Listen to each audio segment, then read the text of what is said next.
Hi, I'm Donnisa. I'm a grad student in Rod's lab at Northwestern, and today I'll be talking about how the social cognition network is connected to multiple amygdala nuclei.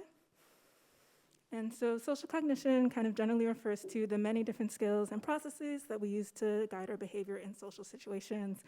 This can include things like recognizing emotions and facial expressions, thinking about other people's perspectives, and then also the ability to understand another person's emotion, like empathy. And understanding how social cognition works is important because altered social cognition is a common characteristic of many psychiatric and neurodevelopmental disorders. As one example, people with early stage and late stage schizophrenia often show a worse ability to identify emotions in voices and faces. And notably, many of the disorders that are also characterized by altered social cognition also show altered amygdala function or structure, as evidenced by this table showcasing the differences in amygdala volume reported across multiple studies for multiple neurodevelopmental disorders like autism and also psychiatric conditions like schizophrenia. And this makes sense because, as we've kind of established in many of the people speaking before me, the amygdala is involved in many of the social processes that can be impaired in these conditions. Macaques with amygdala lesions are often failed to show species-typical levels of aggression and are often the most low-ranking members of their communities. And then in humans, patients with amygdala lesions like SM often show lower accuracy in identifying emotions from faces. And the amygdala's role in social cognition and these developmental disorders make it kind of an ideal target for non-invasive stimulation-based treatments. But kind of like Rod said earlier, the amygdala is a part of the brain that's very difficult to stimulate directly. So people have been looking into ways to modulate amygdala activity by instead stimulating its connected regions. So in the study, they stimulated the medial prefrontal cortex and observed kind of decreases in amygdala activity. But these techniques do require kind of a precise understanding of the amygdala's connections with other brain regions. And like many have talked about before, tracer studies in macaques have offered us a really good way to think about and understand the amygdala's connectivity with other brain regions. We know that there are extensive connections between the amygdala, the medial prefrontal cortex, ACC, etc. And one way that we can study these in humans is through resting state functional connectivity. I'm sure many of you are familiar with how this works, but as a brief overview, so we scan someone when they're at rest, just mind wandering in the scanner, and then we take their brain scan and we correlate activity between voxels across the entire brain to create a functional matrix that kind of represents the intrinsic connectivity of all brain regions. And resting state functional connectivity has showed us that the amygdala is connected to a similar group of regions that we observe in macaque tracer studies. For example, if you look at the connectivity of the medial amygdala subregion here, we're seeing connectivity with the ACC, the ventral medial prefrontal cortex, the posterior medial cortex. And this set of regions is generally considered to be the default network in a lot of resting state literature.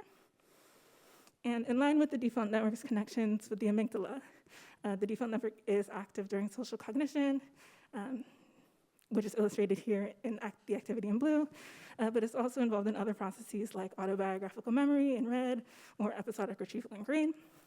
And if you look closely at these maps, you can see that their different functions appear to recruit different parts of the default network, which led people to believe that the default network may be capturing more than one network as a result of group averaging. And so when we define networks in group level analysis, the process can often blur out individual features of networks. If you compare the group average brain on the left to the individual brain on the right, you can see that the individual brain has much more detail, though both encompass kind of the same regions. But these finer network details are still a meaningful part of the network.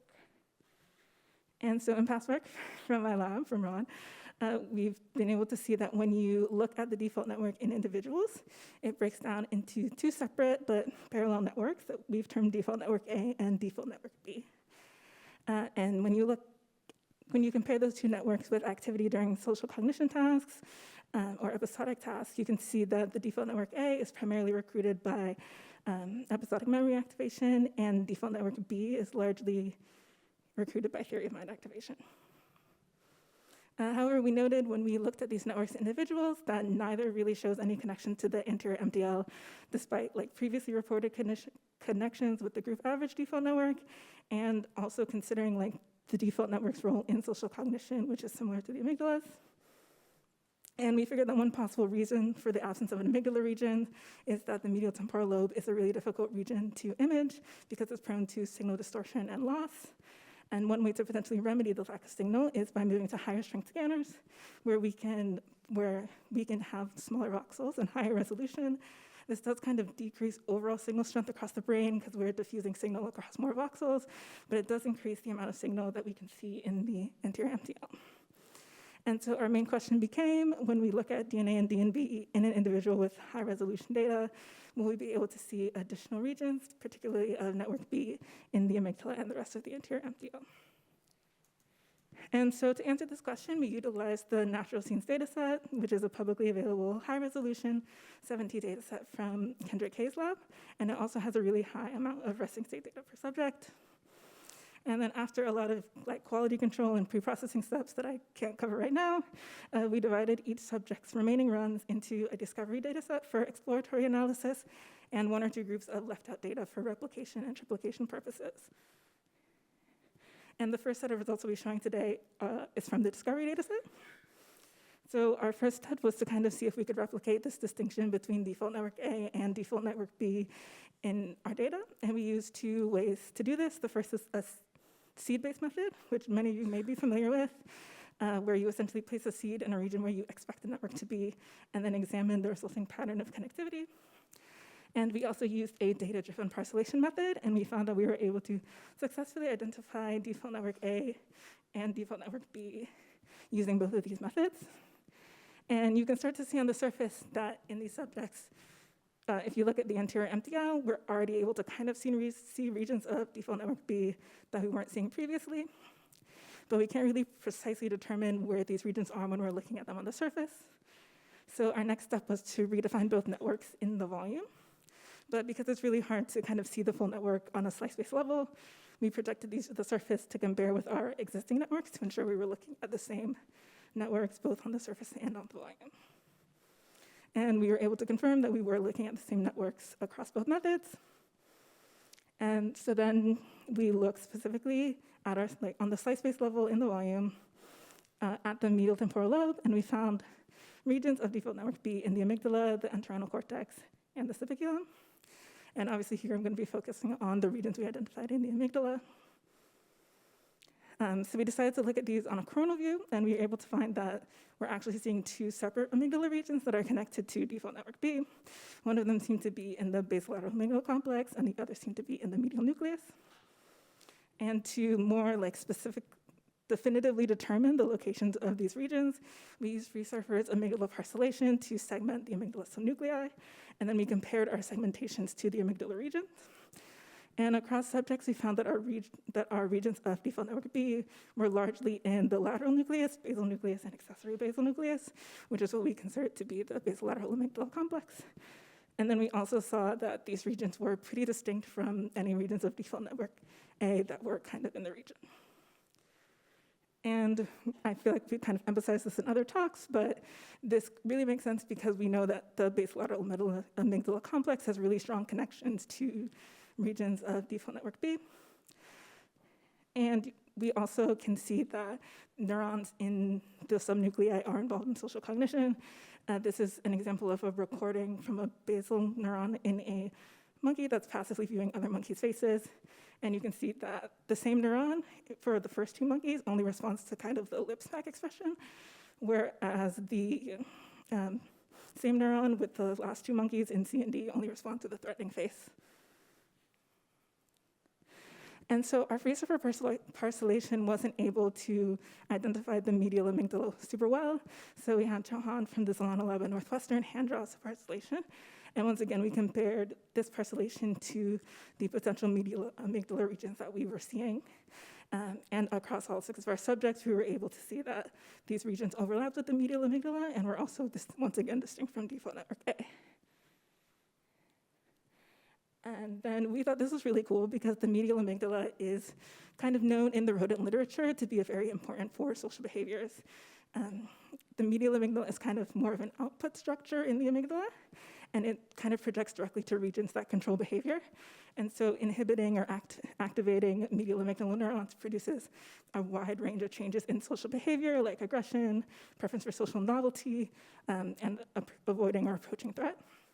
And there are very few studies of this in humans, but we do have some evidence showing that, for example, the medial amygdala network has like a positive relationship with maternal attunement. And then we just did a few checks to make sure that the regions we were seeing were really valid components of the network. We initially seeded our networks by looking at regions in the dorsolateral prefrontal cortex. So we went back and seeded in our identified amygdala regions, and we found that we were able to successfully reproduce default network B by seeding both the basolateral regions and the medial amygdala regions. And then we looked at our data in our left-out replication data, and we found that in multiple subjects, we were able to successfully replicate these regions across data. I'm going to just flash a few subjects now, but I'm only going to be showing the kind of bottom inset. And so you're able to see that we are able to successfully recreate these regions across multiple data sets within a subject. And this is also true for the medial amygdala regions. And then finally, as kind of one last check, earlier I said that one of the ways that we can kind of address some of the blurring that happens in group averaging networks is to look at individuals. But another way is to look at group average data with a really high N. And so we use data from the UK Biobank where they have used kind of a principal component analysis to pull out different networks. And we're able to successfully find default network A and default network B in these maps. And when you lower the threshold of these maps from Z5 to Z3 and look at the amygdala, you can see that we're seeing regions that appear to be the medial amygdala regions and the basolateral amygdala regions. So just as a general summary, we were able to successfully replicate the distinction between default network A and default network B in this new data set. And we also determined that the sociocognitive network, default network B, is kind of connected to multiple parts of amygdala circuitry, the basolateral complex, and the medial nucleus of the amygdala. And then finally, we were just able to confirm that our results replicate both within our subjects and in outside high-end group average data set. And so thank you to my lab mates and our funders. And that was all. Thank you, Donnisa.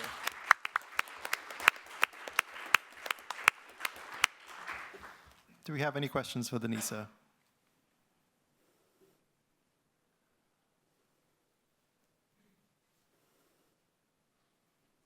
From the panel or the audience?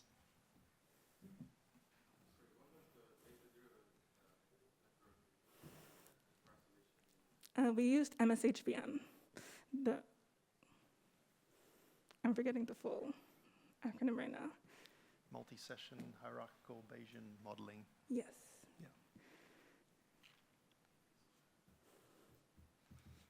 Okay, if there are no more questions, why don't you join us, and then we'll open it out to questions to the full panel. Thank you very much, Donnisa.